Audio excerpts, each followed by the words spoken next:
Do you help girls? He's more tan than I am. And he's so cute. Look at him. I really think that you should give your Instagram to my friend Vicky. Might as well WhatsApp it up. Wait, what's up? She's flustered. She's flustered. Five. How did you guys get this? He's the professional background guesser. Beautiful eyes.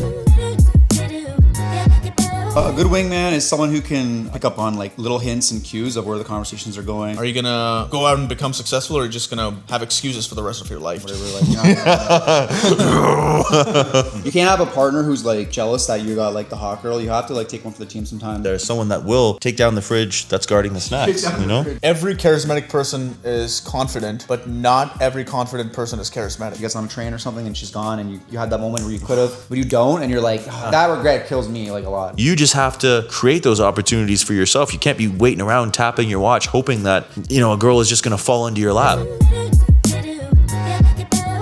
I don't know why white culture, like American and North American, like we use toilet paper only. That's crazy. I don't get that. I don't understand that. It's sanitary because it's dry. Because then It's not sanitary. You need water to clean. you get the clumps. Clean it during shower, wipe it off, and then clean it at night. People have been doing it for ages like that. That's not like You got it's these not water, causing man. any- Or like a bidet, for instance. It's like the whole experience. The theme for this video is what makes a good wingman, okay? Because a lot of times I'll talk to guys and they'll say that they're going out with their friends and their friends will kind of hold them back in some way, shape, or form. They're either married, in a relationship, or they just don't really vibe with the friends. So again, this is unscripted. I'm gonna start to my left here with Big Paulie V. My goodness. So both these guys I've gone out with before. We've done pretty well. Have a good vibe between all of us. What do you think makes a good wingman? A good wingman is someone who can, I think for sure, like can pick up on like little hints and cues of where the conversations are going. Like you're getting the little hints and you can like act on them before like let's say Devin's my partner and like we're trying to pick up, right? You know, I already know what he's thinking. I already know what he like wants to do, and I'm like already on it. Like I'm,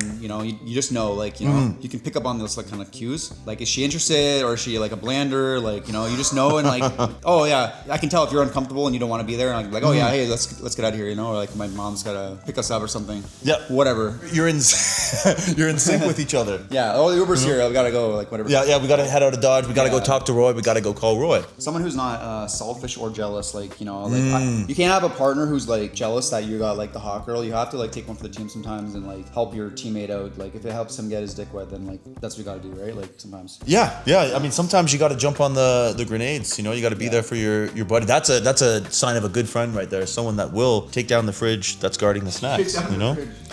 It's, Unplug the fridge. we got to do it in the film and TV world to minimize the sound. Why can't we do it when we're out there at clubs, bars, and such? Anything to add to that? Actually, yeah, I actually agree with Paulie V there because you have to be willing to help your friend. You cannot just be like, oh man, it's all about me. I need to get laid. No. It's a team game. So if one of your team member wins, the whole team wins. So if I know my friends' types. If I see a girl that is, oh yeah, this is my friend's type, I'm going to introduce them. And if she's accompanied with a girl, even though it's not my type, I'd be like, you know what? I'll keep her busy till the time my friend, you know, scores. If I have to take the grenade, then my friend owes me one. Yeah, just remember, hey, next time. One thing too is that the way that we are around each other is the way that we are in front of girls too. Like, it doesn't change. We're breaking each other's balls. We have that playful energy. We're always cracking jokes. And that's the same way around the girls. Because a lot of times, I remember when I would go out with my old friends and such, it's like they would be one way, and then around girls, it's like, oh, don't listen to him. He's just awkward. And then they'd be disassociators. That's a big thing, is you guys, yeah, exactly, disassociating. So you guys gotta find friends that you can be yourself with, have a good time, and you're fucking around. Right? You're not taking it too serious. Yeah, totally agree. Holy shit. I cannot emphasize that enough because I've been out with friends like you have, and they were like, oh, why do you have to talk to everybody? And then you're so awkward. I'm like, dude, just because you don't have the confidence to keep conversation going does not mean that I'm awkward, you know? Your skills are lacking there. It's like nothing to do with me. So like you gotta find friends that are on your level. Like, sorry to say it this way, but you have to go with people that vibe with you, that are on your level, and that will not sell you out at the shortest distance. Yeah, I've had like friends like growing up like that would like sabotage if you're like, because they're jealous, right? Like you're with a girl or talking to a girl, and they'll like sabotage you or like make you look bad in front of them, and stuff. You know, they you want to compliment your friends, not like Do they try to take your girl? Yeah. Oh my god. You don't want to like bring your friends down. You want to like. Is that even a friend at that point? I don't think so. Exactly. That's why I'm not like hanging out with them anymore. I have a friend who he was friends with this guy who every time he'd be hitting on a girl because he's also better looking, and so girls would give him a little more attention. This friend at the time would go and like try to like dunk him under the pool, and he'd talk about how he just hooked up with a girl last week, and then he'd try to embarrass. And it's just like the thing is women do, and people in general will judge you off of who you're hanging out with. That's just the way that it is. It's like, okay, well, who is this person? It's like the old saying, you are the 5 people you're surrounded with. The 5 people in your circle are the most important, right? The barbershop analogy, hang around a barbershop a lot, eventually you'll get a haircut. You know? So birds of a feather flock, and if you're gonna hang out with pigeons, you're gonna be a pigeon. If you hang out with eagles, you're gonna soar, right? oh, I haven't heard that before, but I like that. That is a pretty cool analogy there. Yeah.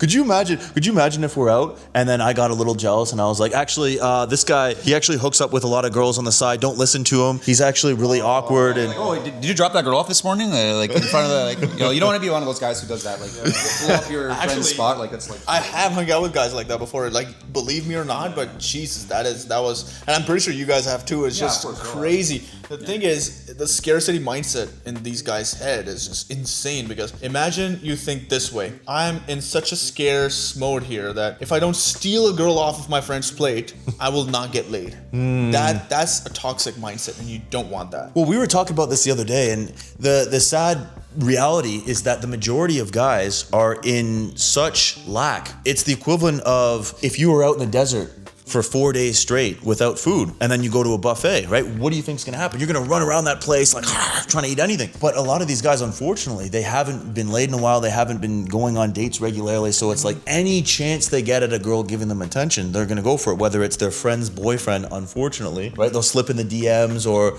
the boss at work, whatever. They're in such lack that they'll just go for anything. And it's like, man, I've been around that before. I've had friends that are slipping into the girl that you're talking to's DMs, and it's like, we all know, like, imagine if I slipped into the girl that you just hooked up with's DMs and was like, hey, you want to hang out? It's like, Yeah, that's weird. You don't do that. yeah, exactly. And if you did that to me, and That is a scarcity mindset and a half, dude. You shouldn't be doing that. Jesus, I cannot believe. I know people who do that, and it's kind of fucked up. I would not go near those people. And also, in a rare case, like usually me and like both of these guys, we have like separate types, right? But in an occasion where we have a crossover, rare crossover, what we do is we'll see who the girl's more into. And if I feel like, oh yeah, I know she's more into Big D, I'll be like, okay, I'm backing off. Even though it's like a rare crossover, usually doesn't happen, but if it happens, I'm like, you know what? A friend winning is me winning too. So. That's great, because it's better to like have one of your teammates like score a point than the other guy like fight to try to score a point when it's not gonna, like, you're fighting uphill, right? So if she's more into the other guy and she's giving him a lot of eye contact and talking to him more, like when you're talking and then he talks, she's like right on him right away, like hook him up, like, because you can feel like when a girl's liking someone else, like, right? yeah, have that team mentality where if you're just in it like, oh, how can I get laid? How can I make it? And when you're going out with your friends, it's like it's a very selfish mentality. Exactly, and this is when you go out with your friends, you're not playing tennis, you're playing soccer. Just remember that. Yeah, it's a good point. There's been times where we both, or even all, gone out where it's like, okay, Crossover, like we give each other the look like, okay, yeah, this girl's into you, so you go for her, and then you have to switch.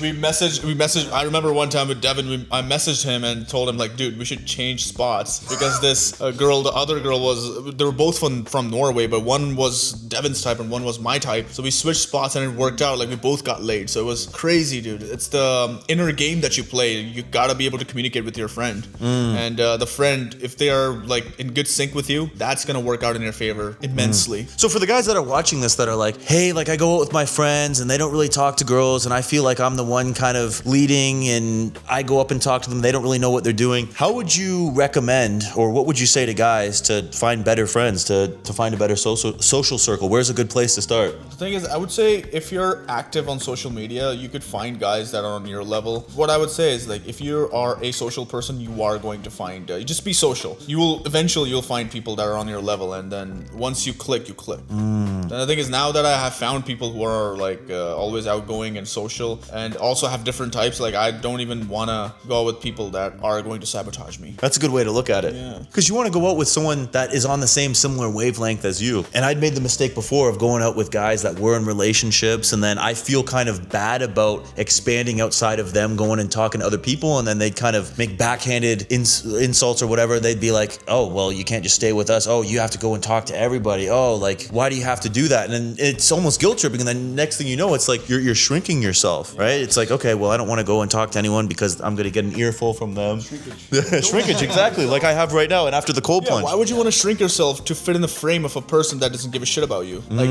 your picture, like, the frame has to be bought after you buy the picture. You don't buy the frame first and then buy the picture, you know? Yeah. That's so stupid. Ooh. That's ridiculous. Also, I'm a grower, not a shower. So. I'm neither, so. All right.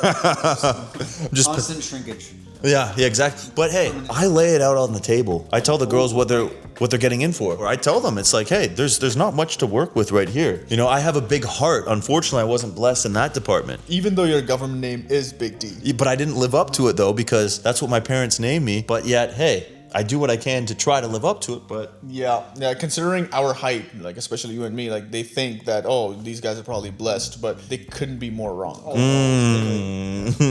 Mostly that, yeah. You know what's a good point, though? I get a lot of comments, too, about, oh, if I was tall, all the girls would like me. And guys, I've been 6'3" since I was 15 years old, and I didn't lose my virginity until I was 20, okay? So, same with you. You're a tall gentleman as well. I think I was 6 foot when I was 15, and I was almost 6'3" when I was 20. I still didn't lose. I was almost 21 when I lost mine. It's just I was not confident enough, and I just didn't have that killer instinct. And girls look for that. Like, you cannot be just. And also, like, I cannot stress this enough. Stop gooning, no matter what. Stop gooning. But that's a conversation for another day.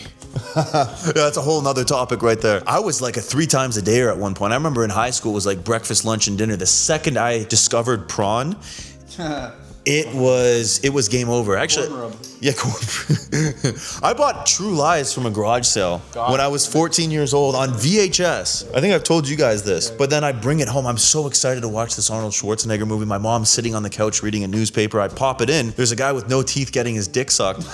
And I'm thinking like, holy shit. Like, I turned it off so quickly. My mom didn't notice. And I was counting down the seconds until she went to sleep to watch it. And I got addicted to, I was like, holy shit, this is like 5 hours of recorded heaven right here. I would sneak out. I'd watch Showcase in the middle of the night. Like, you could always tell that it was a porno because it would be really heavy. The tape would be like, but like if it was like a blank tape and it was really heavy, it would be, you could tell. You got some weight to it. You can curl like, it. It's like, this is like a 5 hour fucking tape. Like, yeah, exactly. What I was getting at too is that a lot of guys just think, okay, they need the height, they need the looks, they need the money, they need the pickup lines. Start doing it, guys. Like, stop waiting for, you either have success or you have excuses. Most people have excuses. Are you gonna go out and become successful, or are you just gonna have excuses for the rest of your life? It's your decision, your life. Yeah, and waiting for the right moment is essentially how guys waste decades. Not just guys, everybody. I've seen so many people, oh, it's not the right moment yet. It's not gonna come. Guys, it's not gonna come. You have to create it. You're a man. Go for it. Yeah. Yeah, you gotta embrace rejection. That's like the main thing, I think, is like not being afraid of rejection. Like, it's hard to overcome that, you know, sometimes, but I've seen like drills where people go out and they're like, I'm gonna get rejected 10 times today, and they like, that's like a thing they do to like train up to like be more social, talk to people, and they'll go out with the intention to get, I'm gonna try to get rejected 10 times today. So they'll go and talk to 10 girls, and the goal is to get rejected 10 times, and then that's like, they end up getting dates because they're some, like, you know, maybe a few of those conversations went well, and right, you know, Yeah. like, The thing about that too, I love that mentality, is that if you have the fuck it up and fuck it up faster and figure it out mentality, that is going to allow you to become so successful with this shit. Because once you don't take yourself too seriously and nobody will, then you can learn, okay, well, I did this wrong, I can change it for the next time. And if you're just waiting for perfection, you're trying to be too perfect, and you are trying not to mess it up, you have nothing to work with, right? You don't know where you're going wrong, and you don't know how you're going to change for the next time, right? So a lot of times it's like people's perception of themselves, like, oh, I need to be cool, I need to be put together, professional, all this stuff, I can't mess up, is going to eventually lead to them messing up. Everything you've ever wanted is on the other side of being cringe, of potentially looking dumb. Have fun with that. Get embarrassed, get rejected. Sometimes we'll go out and we'll make fun of the size of our wieners in front of girls, and it's like we're having such a good time, you know? The funny thing is, it's all accurate though. Yeah, exactly. confidence is key. Like, it doesn't matter if, you know, yeah, like just gotta be confident. At the end of the day, I Question think for that's you important. guys though, like, I really have a question. Do you think, what's more important, confidence or charisma? Obviously, confidence would trump charisma at the end of the day. That's a good debate right there, actually. What about you? I think charisma is more important than confidence, way more. What about you, Big D? I think a good combination of the both, but we were talking about this too, where it's like you need confidence to get charisma, but you don't necessarily need charisma to get confidence. Yeah, charisma is the final stage, I think, and every charismatic person is confident, but not every confident person is charismatic. I've seen more confident people than charismatic people, and that is just so rare. Charisma is just so rare. What would you define charisma as? Like, Paulie V, what would you define charisma? It's hard to explain 'cause it's like an energy. It's like you feel it. Like it's the ability to like engage with people in a positive manner, I Yeah, guess. no, I like that. Draw people in, your likability. People like to be around you. I think charisma is the ability to light anyone up. If people are lighting up around you, that means you're one of the most charismatic people around. Think about Lalo Salamanca from Better Call Saul. Yes. I don't think I've ever seen a guy more charismatic than that. So what would you say for the people that need to get out from the rock they've been living under? What would you say is so charismatic about Lalo? What does he do that really allows him to light these rooms up and be so likable? Lalo Salamanca is a character where he has the ability to just walk up to anybody and get information which was hidden from others for decades, for example, right? He has that smile, he has that presence. You need to have a presence, and he just is present in the conversation. You would never see him drifting away. Like, for example, if he's talking to you, you're not gonna feel like, oh, this guy has ADHD, he's drifting away. He's gonna be fully present with you, and he's always gonna have that smile. He's always gonna make you feel like, damn, this guy is really interested in what I have to say. You being interested in someone else's conversation is actually the way to be charismatic. Because when you're interested, like, the people are drawn to people who like to listen. Yeah, the two things I took from that, your ability to be present in conversation. If you're thinking 15 different thoughts, if you're wondering what you should say to appease to the other person, it's not gonna go over well. The second is just having that genuine excitement and curiosity for people and for life in general, right? You're talking to someone, okay, get curious about them. Was that a little squeaky? Did he excuse? Hey, buddy, we heard that. Was he polite enough to excuse himself to let one go? Yeah, it was like a little like ducks. Like, Might have been the door, but you have anything to add to that? I don't actually know Salamanca. Like, I never actually seen the show, so I can't speak on that. But I think people do have a natural like level though already. Like, some people just have it. But yeah, I think confidence is more important personally. I just think that. But a guy who's not all that really, like in stats, let's say, but he's super confident, and the guy who's sitting in the corner, who's Brad Pitt, looks like Brad Pitt, but doesn't know how to talk to girls and is shy and doesn't, he's not gonna get the girl. The guy that's confident is at the end of the day. She might go and approach the good-looking guy first, but if he doesn't know how to talk, she's gonna go, and then the confident guy's gonna come. She's gonna go home with him, right? So it's like, I don't know. That's kind of like, confidence is important. It's a big deal, Like, yeah, absolutely. Everything. It's the way you walk. It's the way you talk. It's everything. For sure, yeah. It's about how you feel about yourself. That's a big thing. Is a lot of guys will say, "Oh, I just need the looks. I need this. I need insert random thing here." Yeah, it's like while you're worrying about getting all this stuff together, there's a guy with half your intelligence, half your height, half your charisma, whatever, who's running around the clubs, who's at a bar, who's not afraid to express himself, right? Who's not afraid to fail, who's not afraid to fuck it up, who just doesn't give a. One thing I noticed about you that we talked about this before, your ability to just say whatever in conversations where it's like, okay, it may not be the most, politically correct thing, whatever, but if you're, for example, like teasing a girl, right? Giving her shit, you do that pretty well.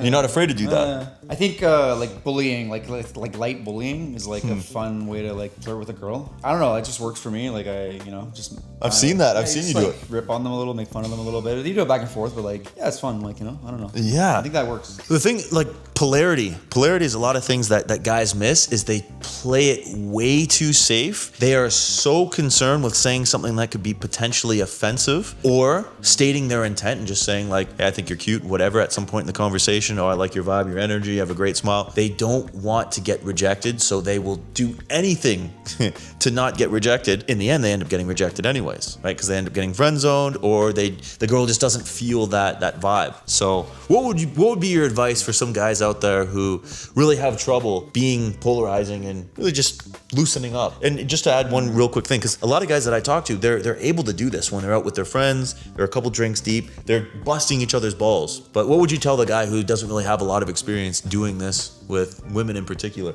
Like, one thing that you do, which I saw you doing in some of your videos, was like, even if you're not hitting on people, like girls, like in public or whatever, just talking to people, like just getting comfortable, just basic conversations with people.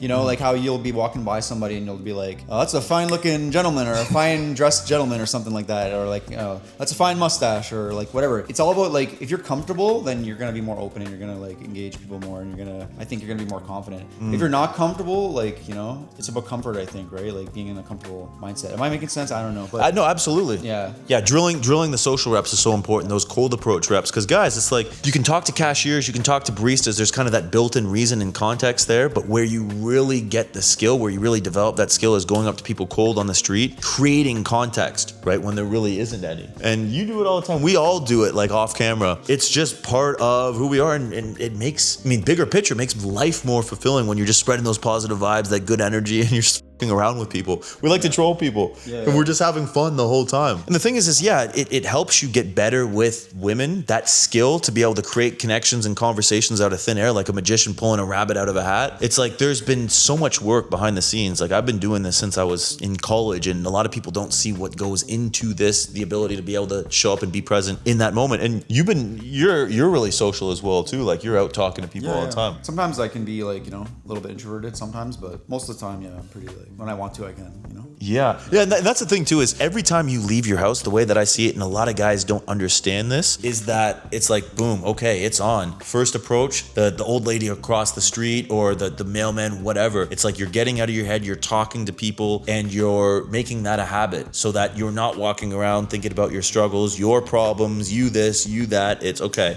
them, right? Instead of I, it's them, right? The social reps. And it's the same thing, no matter how long you've been going to the gym for. If you've been in the gym for 10 years straight, you're probably not going to be rolling off the couch, going to the gym and deadlifting 600 pounds without warming up, right? It's embedded into you at that point. Like, yeah, you're not El Campion or whatever. Like, you're not,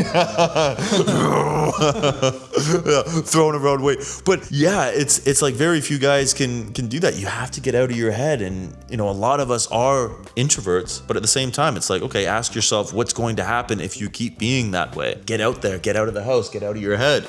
Drill those social reps. yeah, like that's like the most important drill, like that one, like just talking to everybody kind of thing. Just even if it's just a quick like one sentence thing as you're walking by. Well, let's say they have a shirt like this, it says Rambo. It's like, yo, I love that movie. Hey, like Rambo, I love that movie. Like, you know. I noticed that you're not a very direct guy. I don't think any of us really are. You don't go up and say, hey, I thought you were hot. Can I get your number? Because I find that like that gets girls in their own head. You give them a position of power when you show your intent cold, like right off the hop. I like to let it happen kind of naturally. Like, oh, I wasn't thinking about hitting on you, but now that we had this little bit of a conversation, like, hey, do you want to get a coffee sometime? Like you're kind of cool. Like, you know, it's not like, hey, I'm only coming up to you because I want to like hit on you and get your number and then walk away. And it's like super like unpersonal and like, yeah, transactional. yeah. And it's like, in my head, I'm planning it obviously, but like, I don't want them to know that. It's like, you know, it's by chance, you know? Yeah, fate would have it. The stars just aligned in that moment. Not fully by chance. Like I am still coming up to you and like I did notice you and I am still like you caught my eye, so I am showing confidence and like walking up to you and talking to you. It's something about, oh, like what kind of shirt is that or whatever. Like, hey girl, like, you know, like what are you saying tonight? Like what are you doing? Like, you know, it's like it's not like because right away they're like, you know, I don't know why they put a guard up and like, you know, I talked to a girl recently about this and she was saying that guys will come up to her and say like, hey, I think you're really hot, and hey, I think you're really good. I can tell you're a really good girl. You have this really, but my point is that it's fake. Because a lot of times it's like, okay, you compliment a girl on her looks and you think that she's going to be a good fit for you, but you don't know anything about her, right? And girls get this all the time where it's like guys will come up to them, oh my God, you're this really great girl, and they don't know anything. Give yourself the chance to get to know the girl, to see if you want to invest time into her other than just how she does her makeup, right? Like, okay, she's hot, but what else? she might be super hot, but like if she's a complete like, I don't want to be around someone like that, like, you know? Yeah, like how many times have you approached someone you've been physically attracted to and then you start talking to them and you're like, oh. Yeah, or they're just like, they have no like social skills at all, and they're like, it's just like talking to like a rock. To me, that's like, I just can't. I'm like, I can't do it. Like, yeah. You know, I'll give you an example. Like, there was this girl I was talking to. She was cute, and I think she was interested, but like, I just would talk to her, and then like, there was just nothing. There's like no substance. There was like zero passion in any of the answers, and just like, yeah, like one word answers and stuff. But like we made out, we went on a date, but like, I just couldn't get more invested in that. It was just like, I don't know, it was weird. Pulling teeth. Yeah, it's like there's like no conversation. It's like everything's so like, I don't know, it's weird. No passion about anything. It's like No, I definitely know what that's like too. If you look at it from the average person who hasn't really worked on their social skills as much, it's like, okay, they feel like it's this big battle to get anybody to really open up. But it's like once you've really worked on this stuff, you've worked on your social skills, you're getting out there and talking to people, you will get to a point where it's just like, yeah, people aren't gonna vibe and some people are just that closed off. And the question really becomes, is like, do I continue to invest time into this, or do I just move on to someone else that has a way better vibe, who understands my sense of humor and is actually fun to be around? I find like energy is a really attractive thing to me. Like, you know, like someone's energy can make them way more hot. Like, you know what I mean? Oh yeah, for sure. Great combination of the both is always welcome, but it's not always easy to find. Face, body, and personality. Those, finding even two of the three is very rare. Yeah. You're of the same kind of approach style where it's like, okay, observe, be present in the moment, see who this girl is. But obviously, you think she's attractive to be going up and talk to her. But then again, it's like, yeah, we're going up and talking to old ladies as well, too. We're going up and talking to old people and just making comments about everybody. When you drill it, it's like, it's easy. It's like just another person. And then when they start talking back and they just seem interested, then you're like, oh, okay. It was like, That's the most addicting part of this, is you just literally never know where it's going to end up, what's going to come about it, right? And you can either think, oh my God, I'm fearing the unknown. How is this person going to react? Are they going to reject me? Or you can get excited about that and be like, wow, I have the opportunity to make someone else's day, to actually go up and meet somebody. Who knows what's going to happen? This is exciting. there's been a lot of girls actually like lately, like who like when I was first like looking at them, I was like, damn, like they're way out of my league. Like this is me though. Don't like, I was looking at them and then like I'd be like, she's probably not down, you know, like, but then like, you know, we started talking and then like I end up like hooking up with them. Like they're really nice. Like people can completely surprise you. Like don't ever like think like someone's looks, like don't ever think like they're out of your league. Sometimes I fall victim to that, like everybody does. I'm human, you know. I've surprised myself a lot, you know. One minute I'm thinking like that this person I can never like bang that chick or whatever. But then like next moment she's in my bed and like because like, you know, we vibed, we talked and like, you know, hit it off. And some people will surprise you. Don't like, you know, don't judge a book by its cover. Just go for it. Just talk. Some people are really nice, you know, even if they look like a bitch, they might not be, you know. That's a really good point, actually. And I've seen you talk to really attractive girls too. So how do you push through that? If you do feel like a girl's out of your league, like, will you still kind of try to pretend like you don't feel like that, or what do you do? You just gotta make an opening move. You just gotta talk to them, and then sometimes they surprise you. Sometimes they're receptive, and you're like, oh, okay, that was easier. Like I could have just done that the whole time. Like like, you know, I hype myself up, like, you know, beat myself down or whatever. But yeah, you know, I should have just did it. Don't ever count yourself out. You don't know until you try. And the longer that you wait, the harder it gets. And I cannot emphasize this enough, guys, is hesitation absolutely kills attraction. And a lot of guys will wait and wonder and hope for the perfect time and try to catch the girl at the perfect moment. They'll approach half defeated because they've already hesitated for so long, and we're wired for negativity. So it's like, okay, well, you wait that much longer, your brain will come up with negative excuses. Oh, you're not good enough. Oh, you're that. Just go up and approach and stop thinking about it. And also regret is like after that, it's the worst thing. I get that a lot. Like if I don't, sometimes I hesitate. Like I make mistakes too. I'll think about it. Oh, like, you know, it's not the right time, whatever. Like, you know, you're going to go talk to some girl and then like she just ends up leaving. She gets on a train or something and she's gone, and you had that moment where you could have, but you don't, and you're like, oh, that regret. It's like, you know, it's like that regret kills me like a lot. Like I hate that. So I think about the regret before I even go, and I'm like, I don't want to feel that. I better just go and do it now before like that regret comes in and it happens. What is this going to cost me if I don't do it? Yeah, exactly. Or in the moment you're like, I can't really think of anything to say, and then afterwards you're like, oh, well, I could have said this, I could have said that, I could have done that. Coulda, shoulda, wouldas are the worst. What ifs? Oh my God. And you're gonna run into people who aren't receptive. You're gonna run into people who you do approach and they're like totally not down, or they're mean or whatever. That's gonna happen. Like it is a numbers game at the end of the day. Like you know, you're gonna have people who are that happens. Like, you know. So you just gotta it's all about just trying. Yeah, and too many guys will, again, hesitate, and they'll wonder, oh, maybe she does have a boyfriend. Oh, she looks busy. She looks uninterested. She's in her whatever. And they'll count themselves out before they even try. And that was the biggest thing that really, like you said, with the regret. I remember one day I was just like tired of it. I was just lying awake, staring at my ceiling and thinking, like, this needs to change. I didn't care what was going on in my life. It was like, okay, you just get to a point where enough is enough, and you get so fucking tired of regretting not doing things that you need to go out and figure it out, right? There's no perfect time. There's no times where the stars will just align. It's like, okay, stop missing opportunities. Yeah, life's too short, you know? There's opportunities everywhere, all around you. And once you truly become aware of just how many opportunities you have, I don't care if you're living in a town of 200 people or 2 million. There's always opportunities. You just have to create them. Create those opportunities for yourself. You can't be waiting around tapping your watch hoping that, you know, a girl is just going to fall into your lap. Tap your watch. Like, oh, well, you know. And that's another thing that holds a lot of guys back. And I think this is a good point to really touch on is that they'll wait for these green lights, these signs for a girl to play with her hair or bat her eyelashes or tell the guy he looks good before they make a move. And then it's just like they're having this Mexican standoff. Like, okay, who's gonna say something first? But it's up to you as the guy to lead the dance. Don't be waiting around. Be a man. Any final thoughts, any final things to say to the fellas out there who are struggling, who really want to get good at this stuff, but maybe second guess themselves, hesitate, there's that fear of rejection, or they just don't know what to do or what to say? Just approach. Oh, all right. Boom. That's it, really. Yeah, just do it. Just Not do it. sponsored, but maybe in the future, right? It's good. Yeah, we're working on it. Yeah. Boom.